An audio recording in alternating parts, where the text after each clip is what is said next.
Chers abonnés, bonsoir et bienvenue dans la communauté littéraire. Pour ce premier numéro, je vais vous parler de Aimé Césaire, poète et homme politique martiniquais. Mais avant tout, commencez d'abord par vous abonner à ma chaîne parce que c'est pour la première fois que vous la découvrez. Et surtout, n'oubliez pas de liker pour renforcer la communauté.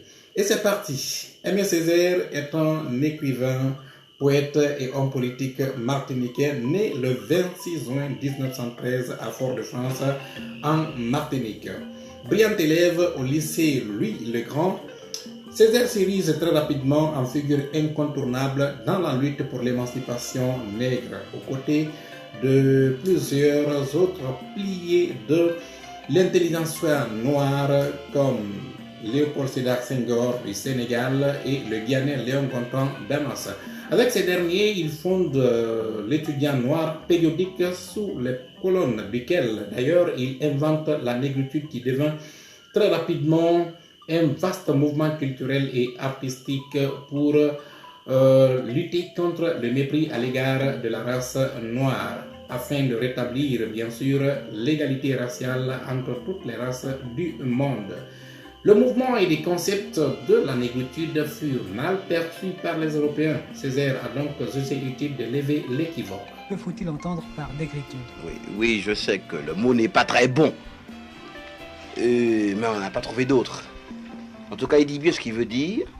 C'est un mouvement littéraire qui s'est donné pour but d'exprimer les problèmes de l'homme noir sur la base d'une prise de conscience par celui-ci de sa propre et de sa véritable condition.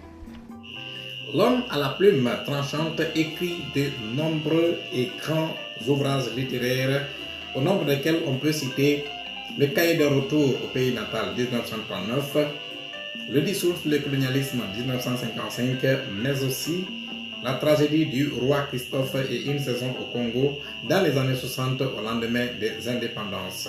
Ces quatre œuvres résument le parcours littéraire d'Aimé Césaire, mais aussi sa vision politique. Il déclare dans Le Cahier d'un retour au pays natal: Ma bouche sera la bouche des malheurs qui n'ont point de bouche, ma voix la liberté de celles qui s'affaissent au cachot du désespoir. Évidemment, c'est dans cette perspective qu'il dénonça farouchement dans son pamphlet Discours sur le colonialisme, le système colonial, mais aussi le racisme. À mon tour de poser une équation, colonisation égale chosification. J'entends la tempête, on me parle de progrès, de réalisation, de maladies guéries, de niveau de vie élevé au-dessus d'eux-mêmes. Moi, je parle de sociétés vidées d'elles-mêmes, de cultures piétinées, d'institutions minées, de terres confisquées, de religions assassinées, de magnificence artistique anéantie, d'extraordinaires possibilités supprimées. Au lendemain des indépendances africaines, Aimé Césaire n'a pas manqué également d'avertir les dirigeants noirs qui se sont fait aveugler par le pouvoir après le départ des colons. Il est temps de mettre à la raison ces nègres qui croient que la révolution, ça consiste à prendre la place des blancs et continuer sur le dos du nègre à faire le blanc. Aimé Césaire est un homme du déchirement, de l'écartement et du déracinement. Dans cette difficulté qu'il éprouva dans sa situation de descendant d'esclaves originaires d'Afrique, il tente à tout prix de retrouver son identité africaine sans pour autant nier son côté européen établi par l'histoire. L'homme découvre en lui l'Africain, l'Antillais, mais aussi le Français. Et si j'étais tout bêtement un poète antillais?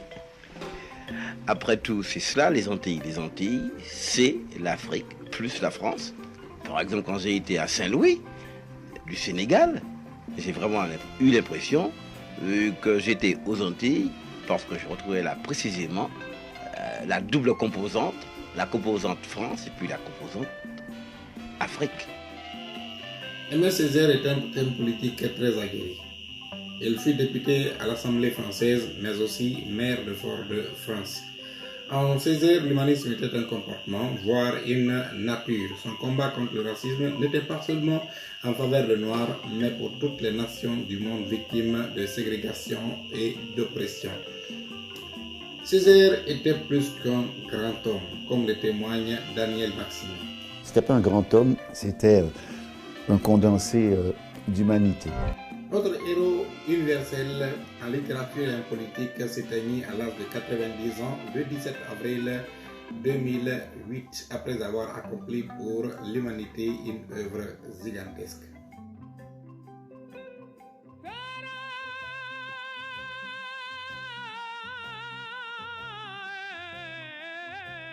J'espère bien sûr que cette vidéo vous a plu. N'oubliez donc pas de l'aimer, surtout de vous abonner à ma chaîne parce que vous avez encore plein d'autres vidéos que vous allez voir la prochaine fois.